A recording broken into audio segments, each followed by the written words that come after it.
yaşayır qəlbimizdə. Böyük qəhrəmansan sən, neçə canları xilas etdin. Qaranlıqda işıq idin sən. Adın çəkiləndə vətən sağ olsun söylənər. Sən keçdiyin yollarda ümid yenə dirçələr. Hirli yanvar gecəsində neçə yaralıları xilas eylədin. Könüllərdə iz qoydun sən, bu xalq səni unutmur inan. Fəxrəddin Kərimov, qorxmaz igid Fəxrəddin Kərimov. Adın çəkiləndə geri çəkilir düşmən. Fəxrəddin Kərimov, böyük qəhrəman Fəxrəddin Kərimov. Şəhidimiz sənsən. Murov dağında ucaldın şəhadətinlə zirvəyə.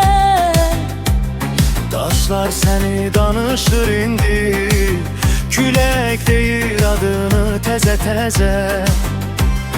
Sən gərdən səngərə keçdin, ürəyində vətən vardı. Gözlərimizdə bir an kimi sənin yolun yaşardı. Bir yanvar gecəsində neçə yaralıları xilas eylədin. Könüllərdə iz qoydun sən, bu xalq səni unutmur inan. Fəxrəddin Kərimov, qorxmaz igid Fəxrəddin Kərimov. Adın çəkiləndə geri çəkilir düşmən. Fəxrəddin Kərimov, böyük qəhrəman Fəxrəddin Kərimov. Şəhidimiz sənsən. Sənin yolun yolumuzdur, sənin adın bayraqdır. Bu torpağın hər daşında sənin nəfəsin qalırdı. Ruhun ucalır hər çağda, qəlbimizdə alov kimi. Fəxrəddin Kərimov, sən yaşayırsan adın kimi.